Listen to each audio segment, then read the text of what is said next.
on donne moins de crédibilité aux femmes. Fait que j'ai l'impression qu'il faut en faire comme 2 fois plus, des fois, pour avoir la même crédibilité qu'un homme.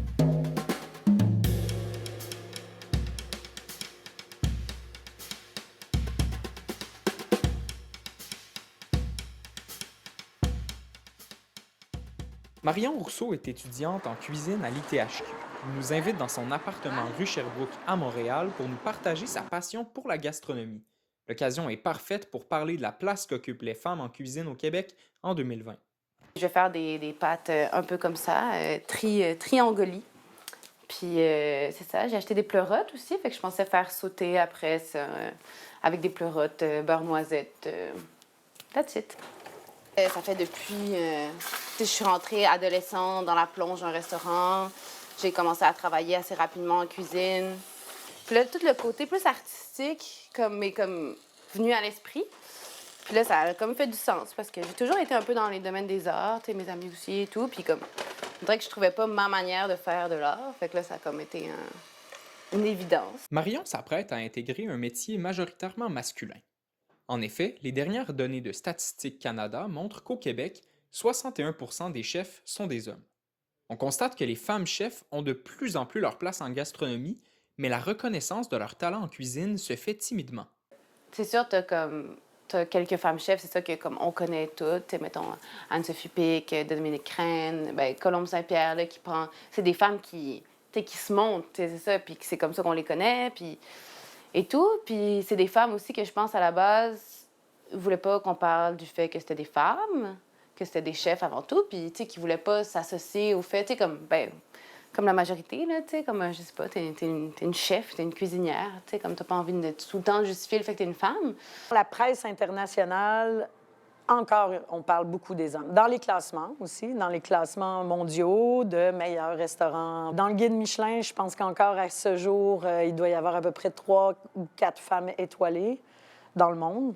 L'homme va d'emblée, puis de façon un peu plus naturelle, faire la promotion de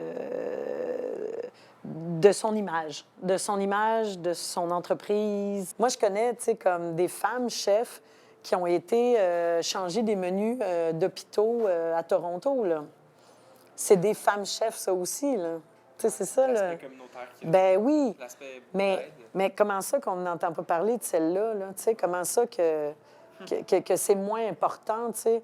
Ils ont moins de visibilité parce que les médias, ils se penchent toujours sur les hommes chefs, alors que c'est inintéressant de faire 10 fois le même article, selon moi, sur le même homme chef.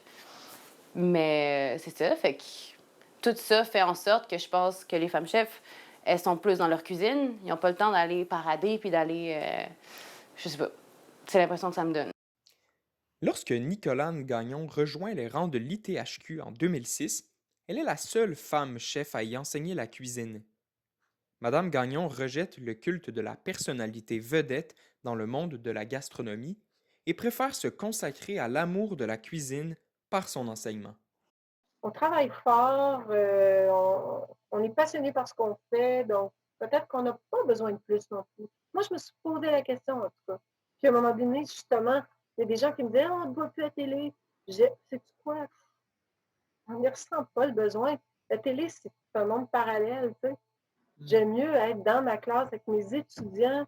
J'aime mieux, moi, présentement, je fais de la cuisine, c'est mon bénévolat là, avec des proches aidants. Puis ce sont toutes des familles migrantes. C'est vraiment, ça me nourrit.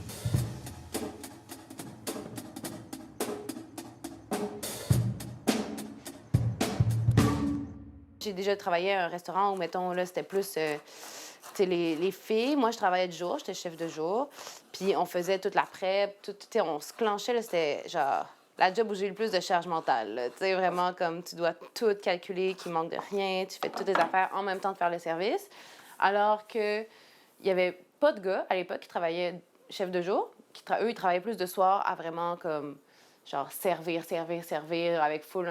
C'était de la vitesse, c'était de la performance. Puis t'avais des filles aussi de soir, mais tous les gars, c'était de soir. C'était plus associé à cette performance-là, alors que c'est ça. Les femmes se retrouvaient avec genre tout le travail de charge mentale de jour. Ça, c'est très féminin, ça, le communautaire. Tu sais, ça aussi, on voit plus une récurrente chez la femme. Le fait de vouloir, pas juste moi en profiter. Tu sais, moi, je me bats pour garder certains produits, pour tu sais, essayer de... Mais pas pour moi.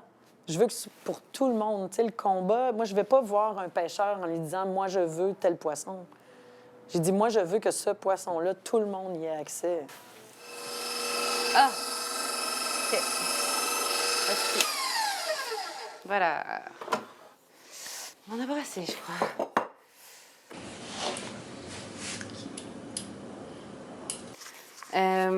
Ben, je trouve que Colombe a vraiment une... je sais pas, tout son projet global. Je m'identifie beaucoup à ça, là. C'est un peu le genre de projet que j'aimerais faire aussi éventuellement.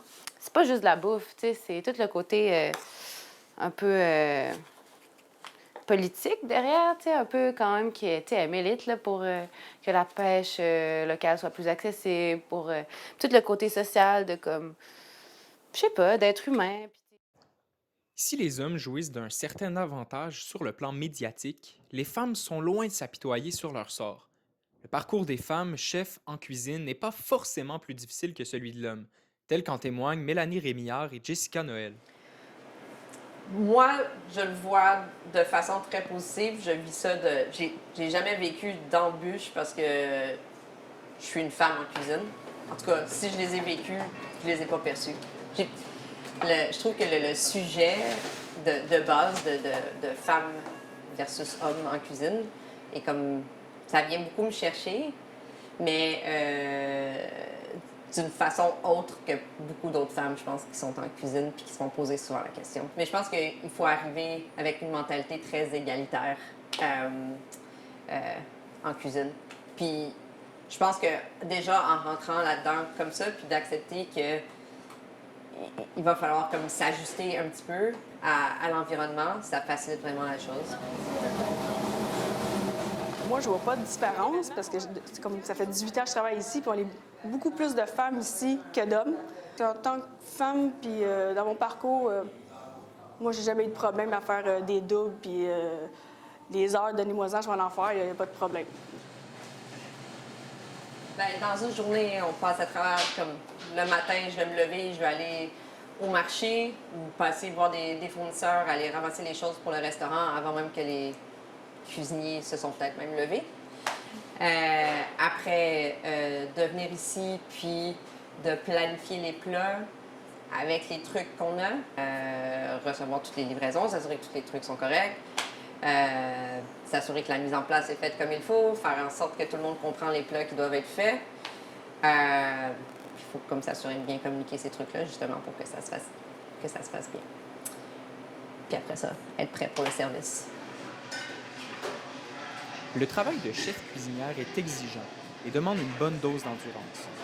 Afin de montrer leur engagement, des femmes prennent l'initiative de montrer leur talent.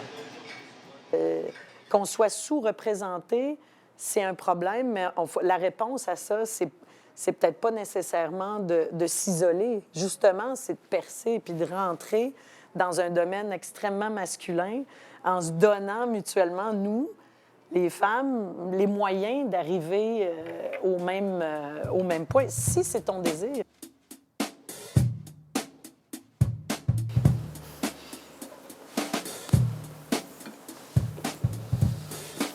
C'est vraiment cool parce que tu as les entrevues avec chaque chef, là. C'est un portrait de des portraits de 500 femmes chefs. Es-tu marqué? Il n'est pas marqué 500, mais bon. Il y en a 500. Puis c'est Vérane Frediani qui a tous fait le documentaire là, sur la recherche des femmes en gastronomie. Puis qui a eu l'occasion de continuer ce projet-là puis de rencontrer encore plus de femmes chefs. C'est ça, en fait, elle a vu à quel point les femmes n'étaient pas représentées dans les médias. Puis elle s'est dit, ben là, regarde, il y en a plein, des femmes, tu sais, en faisant son documentaire, elle s'est rendue compte qu'il y en avait plein, en fait, tu sais. Fait qu'il y a où le problème? Puis là, elle s'est dit, bon, ben, ils sont pas représentés, on les voit pas. Les gens, ils disent qu'ils les connaissent pas parce qu'ils les voient pas. Fait que, ben, moi, je vais leur montrer, tu sais. Puis, ben, ils n'auront pas le choix après d'approuver que, oui, il y en a plein, des femmes chefs, là. Faut juste aller les voir, tu sais. L'ITHQ étant un leader dans la formation des aspirants chefs cuisiniers, l'établissement d'enseignement a son rôle à jouer pour faire de la cuisine un milieu égalitaire. J'ai longtemps été la seule femme enseignante en cuisine. Et bon, alors pourquoi?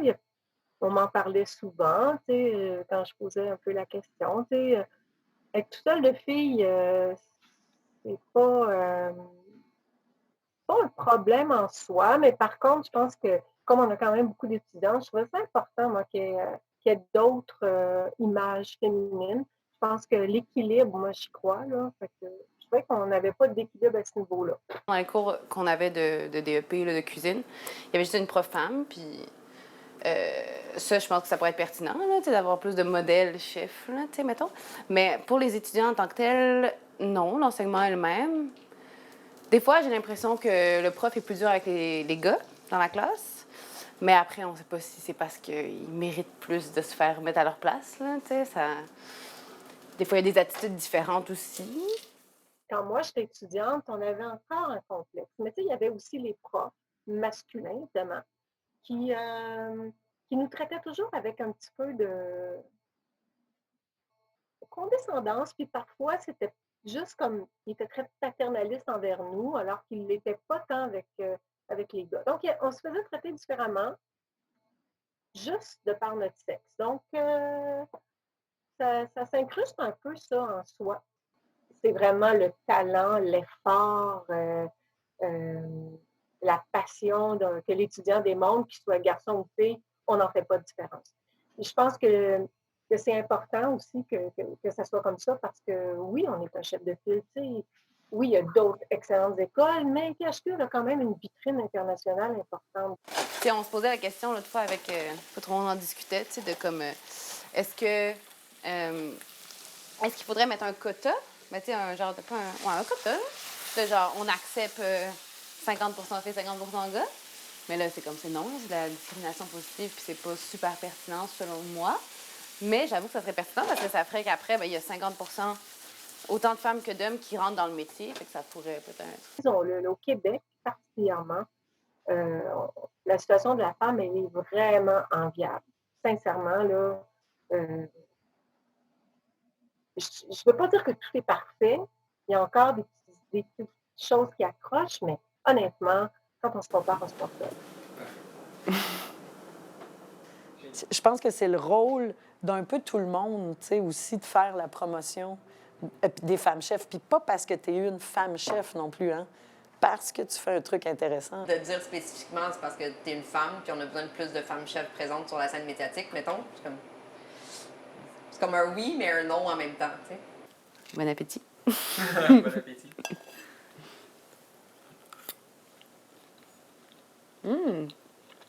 Ça fait la job.